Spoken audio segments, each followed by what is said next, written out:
When we talk about who avoidants develop real, lasting love for, the first and perhaps most foundational quality is this: someone who respects their space without withdrawing themselves. Now, at first glance, that might sound contradictory.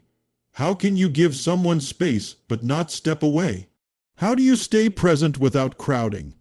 This is the paradox that defines relationships with avoidance. And it's exactly why so many partners get caught in a cycle of chasing or retreating. The truth is, avoidants don't fall in love with someone who abandons themselves to win their affection, nor do they bond with someone who hovers anxiously, trying to fill every silence. They develop lasting love with a person who has learned the art of balance, of standing rooted in their own presence while allowing the avoidant to breathe. You see, for the avoidant personality, intimacy often feels like a double-edged sword. On one side, they crave connection just like anyone else. On the other, closeness can feel suffocating, even dangerous, because it threatens their sense of autonomy.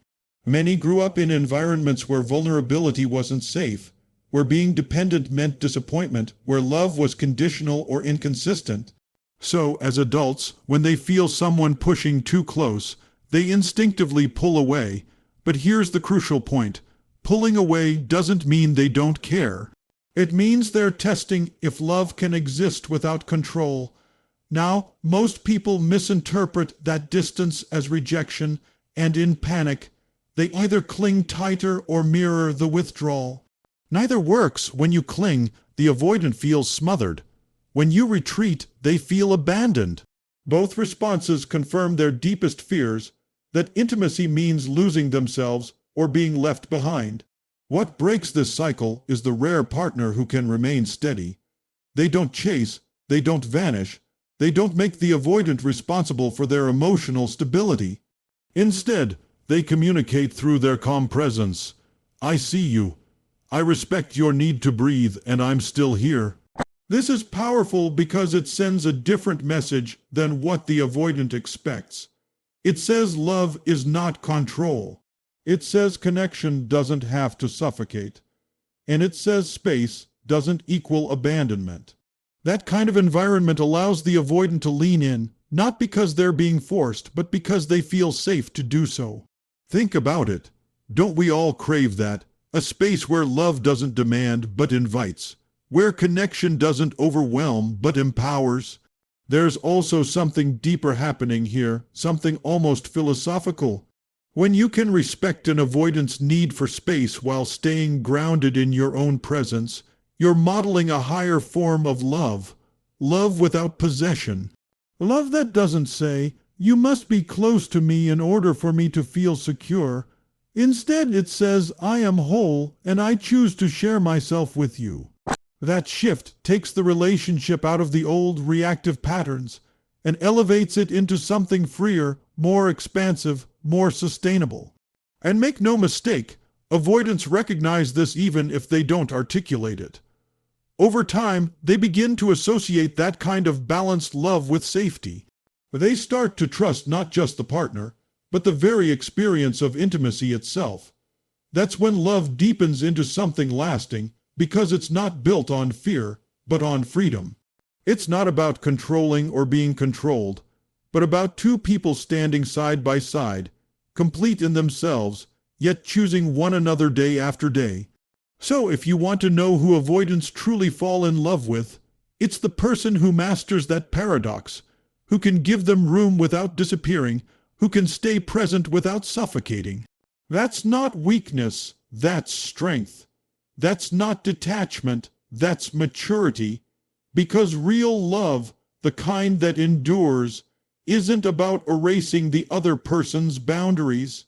It's about creating a space so safe, so respectful, so steady, that even the most guarded heart finally feels free to open. And that's when an avoidant stops running. Not because you chased them, but because they finally realized they've found a love worth staying for. If the first foundation is respecting an avoidant space without vanishing, the second is this: they fall in love with the person who offers steady emotional security. And when I say steady, I don't just mean being around, I mean being grounded. Because for the avoidant, what shakes them to the core is not just intimacy, it's inconsistency. It's that roller coaster of closeness followed by chaos, affection followed by criticism, promises followed by abandonment.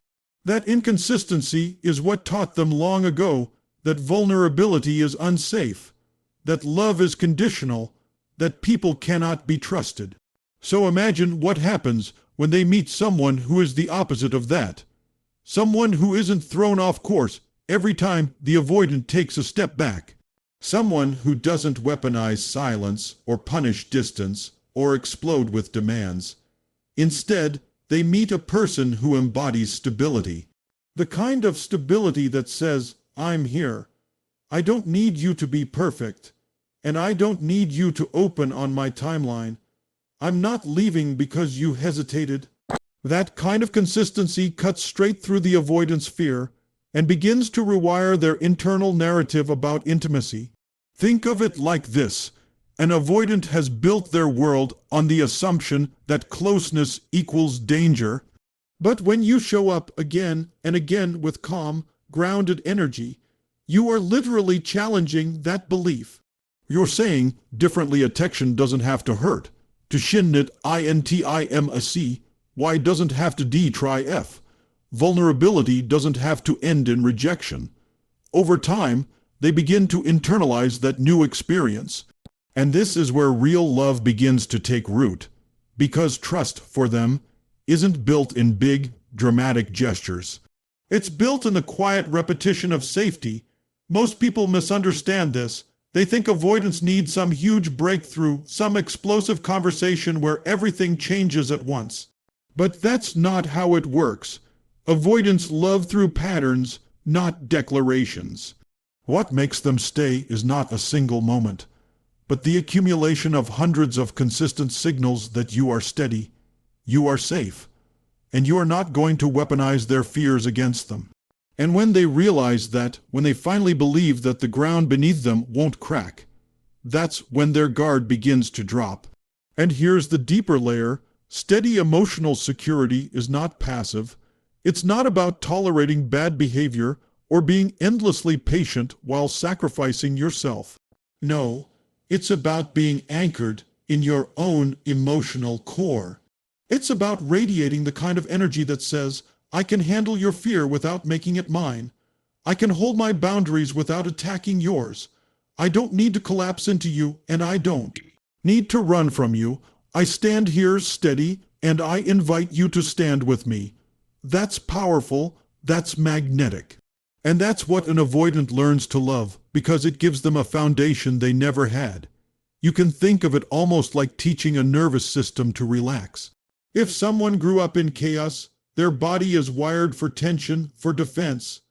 But when they encounter someone calm, reliable, emotionally steady, that nervous system begins to regulate.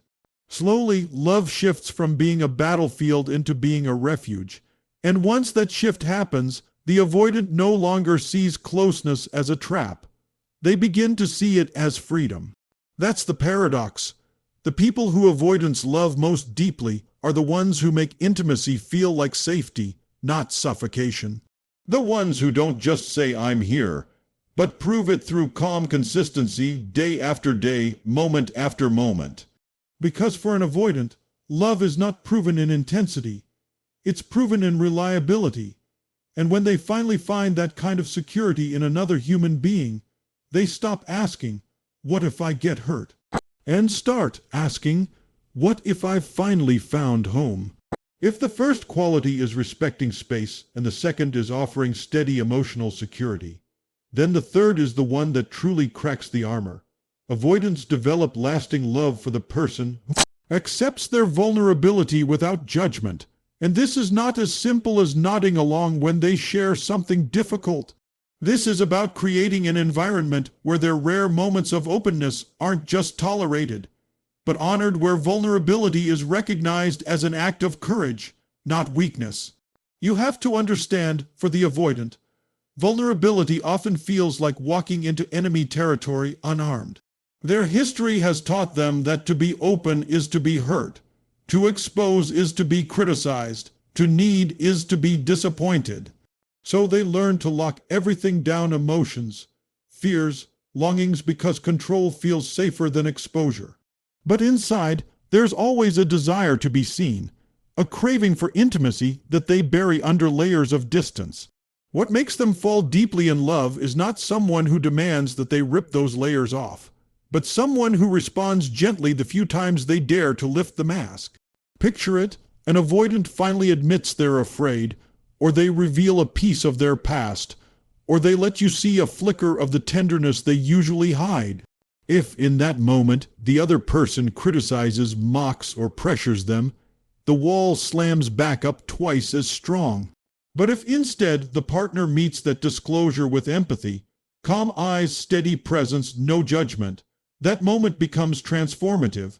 It tells the avoidant, your vulnerability is safe here. I don't see it as weakness. I see it as strength. That single experience begins to rewrite years of programming. And this is where love deepens, because vulnerability, once accepted, becomes the bridge between two people.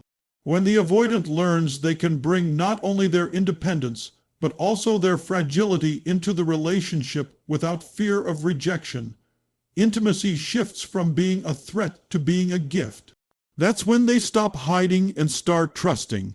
That's when they stop managing the relationship like a risk and start living it as a connection. But let me be clear, this acceptance doesn't mean you enable avoidance or excuse harmful behavior. Acceptance isn't the absence of boundaries, it's the presence of compassion. It's the ability to hold space for someone's humanity without collapsing into judgment. And ironically, it's that balance that allows the avoidant to grow. When they know their flaws won't be thrown back at them like weapons, they become more willing to confront those flaws themselves. When they know their fears won't be mocked, they feel safer stepping through them. This is where philosophy meets psychology. Real love, the kind that avoidants ultimately give themselves to, is not about perfect partners fixing each other. It's about creating a field of acceptance so strong that growth becomes inevitable. Love at its highest form does not say, "I'll love you when you change." It says, "I love you enough to see you fully now, even as you're becoming." That is the environment in which avoidants stop defending and start surrendering. So who do avoidants develop lasting love for? The person who listens without rushing to fix. The one who sees their trembling moments of honesty not as liabilities, but as gifts. The one who understands that to accept vulnerability is not to encourage weakness, but to cultivate strength. Because, in the end, the most guarded hearts don't open to perfection, they open to presence. And once an avoidant feels that their vulnerability is safe with you, you are no longer just someone they're with. You become the person they can finally fall into without fear. And that's when love stops being something they avoid and becomes something they fiercely protect. If the first key is respecting their space, the second is providing steady emotional security, and the third is accepting vulnerability without judgment. Then the fourth is the element that turns survival into transformation. Avoidants develop lasting love for the one who inspires growth instead of control. This is where love stops being about safety alone and becomes about expansion. Because for an avoidant, the moment intimacy stops feeling like a trap and starts feeling like an invitation, love shifts from fear into freedom. The truth is, control is poison to an avoidant. They've spent most of their lives resisting it, resisting being told who they should be, how they should feel, when they should open up. The moment a partner tries to push them, they retreat, not out of malice, but because their very identity is wired to protect their autonomy. But growth is a completely different energy. Growth is not about pressure, it's about inspiration. It's about showing, not forcing. It's about living in such a way that the avoidant feels drawn forward, not dragged. Think about the difference. When someone says you need to change, the avoidant hears who you are right now isn't enough. But when someone lives with strength, clarity, and integrity, the avoidant sees possibility. They're inspired, not shamed. They start to imagine that closeness can actually make them more, not less. That's the shift that allows them to let down their guard, not because they're being pushed, but because they're being pulled toward something greater. And let's be real, deep down avoidants want this. They don't want to stay stuck in fear, hiding behind walls forever. They want a relationship that makes them stronger, wiser, freer. They want someone who challenges them, but not with demands, someone who challenges them by example. When they see a partner pursuing growth, refusing to settle for mediocrity, refusing to live in fear, they start to feel safe enough to do the same. It's not about being told, it's about being shown. This is where love becomes transformational instead of transactional. In a controlling dynamic, both people shrink, one out of pressure, the other out of resentment. But in an inspiring dynamic, both people expand. The avoidant doesn't feel cornered, they feel chosen, invited into a higher version of themselves. And the partner isn't drained by forcing change, they're energized by embodying it. That's why relationships rooted in inspiration last, because they're not built on fear of losing one another, but on the joy of becoming more together. There's a philosophical truth here. Real love does not limit, real love liberates, real love does not say, "You must become what I need you to be." It says, "I believe in who you are, and I trust that the best of you will rise." And here's the paradox. When avoidants experience that kind of trust, they begin to offer it back. They start to see growth not as a threat to stability, but as the very fuel of lasting intimacy. They discover that freedom and closeness are not opposites, they're partners. And once that shift takes place, their love deepens into something rare. It's not love born out of dependency or fear or pressure. It's love born out of choice, and love that is chosen freely and consciously is the kind of love that endures. So, who do avoidants ultimately develop real, lasting love for? Not the one who tries to control them, but the one who inspires them.